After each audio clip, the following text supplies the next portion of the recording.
Hi, Reverend Robert here. Today is the week 3 in our 4-week series on the law of attraction. And we began by looking at the law of attraction, what it is, and we then looked at how it works. And today I'd like to talk a little bit about what it does. As we've explored, the law of attraction is a universal principle. It operates regardless of whether we believe in the law of attraction or not. It operates for our good, regardless of our thoughts and our feelings and our experiences. And as we've discussed, it's really the feelings and the thoughts that we have, and then again the feelings we have about those thoughts, that activate and create this powerful energy source.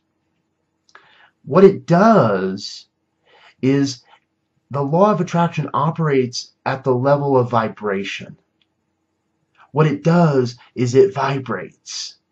It emanates an energy field, an energy experience that moves us and moves events and moves experiences into our lives that, what I believe, are the most beneficial for the evolution of our soul. Long ago, I was introduced to what many know as a rather ordinary phrase. The pain pushes until the vision pulls. How many of us have spent time in our lives where we really felt like the pain of life, the struggle, the hurt, was moving us in a way, and we had no choice in the matter. We just had to go along with it. And we were constantly seeking ways to alleviate the pain, to leave the pain behind. Some of us do that through addiction and through bad habits, whether they're sex or drugs or rock and roll, food, sleep. All those different experiences are a form of the pain pushing us until the vision, the highest vision for our lives, can grab a hold and pull us forward. I believe it's when we start to allow that vision to pull us that we're actively using the law of attraction. So what it does is it emanates out a vibration that is in alignment with our thoughts and feelings, that which we truly desire, the highest vision for our lives. And as we spoke about last week, what we radiate out must return back to us. What it does is it sends that vibration, that signal, out into the world.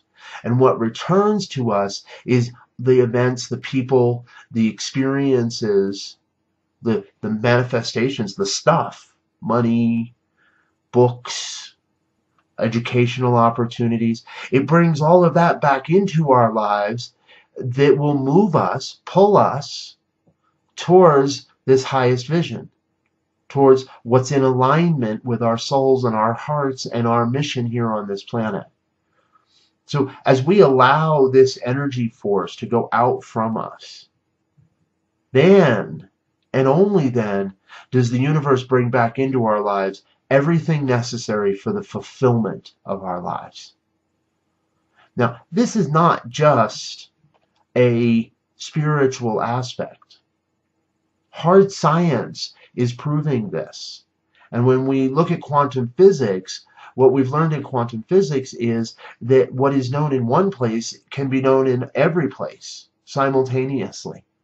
What we know is that when a quark jumps from one location to another location, it can do that without traveling through the space in between. It just blinks into existence in one moment, in one area of the world, and blinks out of existence in another. Science is proving that the law of attraction works at that vibratory level, that energetic level. So again, what is known now in this moment can be known in every moment across time and in every place across this universe. Because in the mind of God, there is no time and there is no space. There is just the infinite now, the infinite now, the infinite now in every location. When we say that God is omnipresent, that's what we're talking about.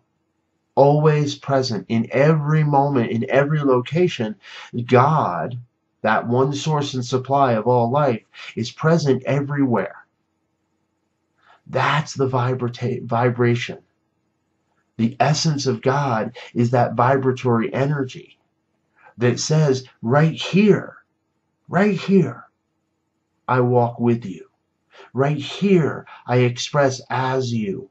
Right here, I am manifesting everything necessary for the highest and best for your life.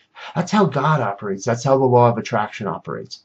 And we can easily interchange those two terms. We can call God the law of attraction, and we can call the law of attraction God.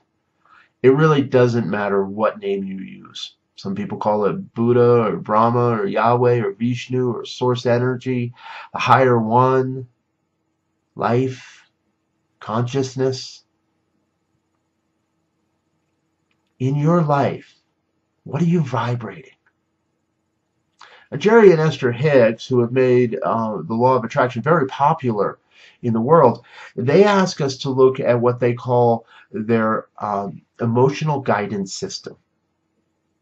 Are we vibrating from an expectancy that life is good, or an expectancy that something bad is going to happen? We spoke about this a little bit last week as well. Are you waiting for the other shoe to drop? Or do you live knowing that everything is happening exactly as it must for the highest and the best, for the evolution of your soul, so that you are here on this planet to manifest the fulfillment of your vision, of your mission here? Do you really live in that place? What are you vibrating? Oftentimes, we get trapped into an experience of vibrating the worry and the doom and the gloom, and that everything is against us. Recently, I was reminded that when we watch the news, we have to remember that the headlines of the news are the exception to our natural state. Unfortunately, with today's 24-hour news cycle, it's very, very easy to get trapped into thinking that what we hear on the news is the ordinary and that the good news in the world is the exception. It's truly the other way around. What we see on the nightly news, what we read in the papers, they make the news because they are the exception, because that is not the natural, normal, everyday state. And if we allow ourselves to vibrate in that level of exception, that which we would rather not experience, the exception to our natural state, well, what we know, we think about, we bring about, we're sending out that vibration, and that's what's returning to us. In one of his songs, Daniel Nahmod refers to the fact that it's our defenses that create our attacks. Hear that.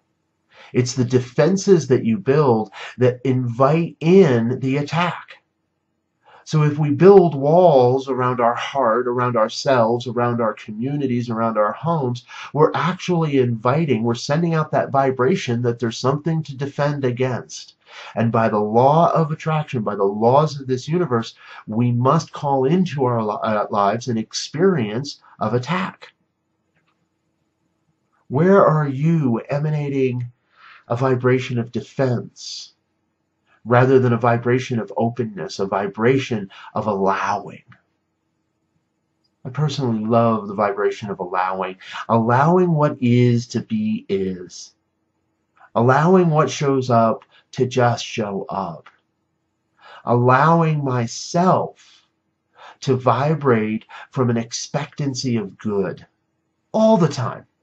Not just on Sundays, not just on Wednesday nights, not just when things are going my way, but even when they appear to not be going my way.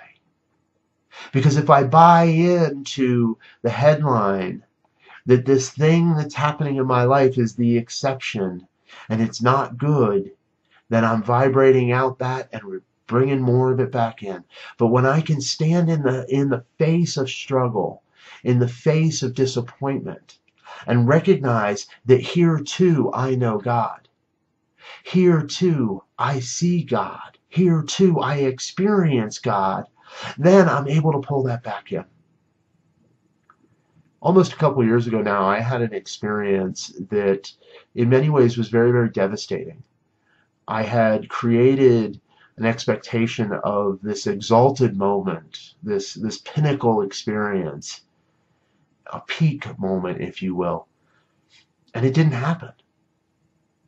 And it didn't happen. And the experience that did happen was rather crushing. But somewhere in there, the words of Ernest Holmes came to me. And somewhere along in the Science of Mind, Ernest wrote that to desert our truth in the hour of our greatest need is to prove that we never knew the truth in the first place. I'm going to say that again because I want you to really hear it.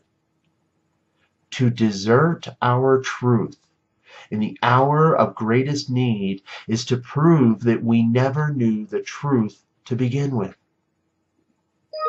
Are you deserting your truth? Are you letting go? Are you vibrating out that your truth is not true?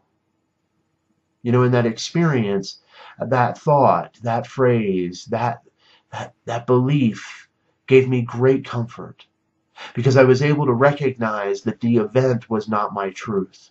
Yes, I had created it. Yes, I had called it into my life. Yes, it was for some great and grand and glorious experience that I was yet to be aware.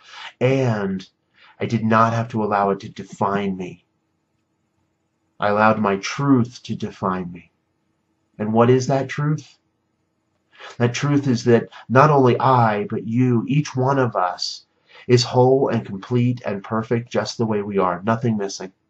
That we are a divine emanation of spirit, a one-time event on this planet, never to be repeated, and that we bring gifts that only we can bring. That those gifts are the highest vision of our lives. This week, would you rather let the pain push you or let the vision pull you?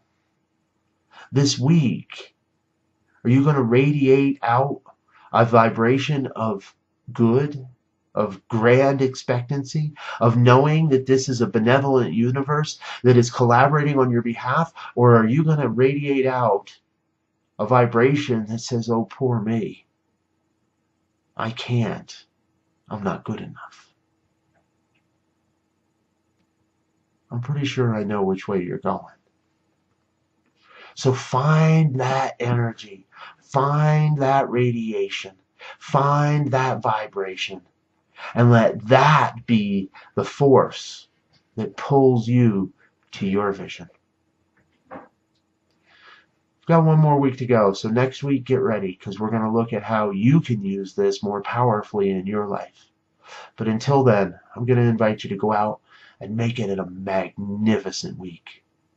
Until next time, namaste.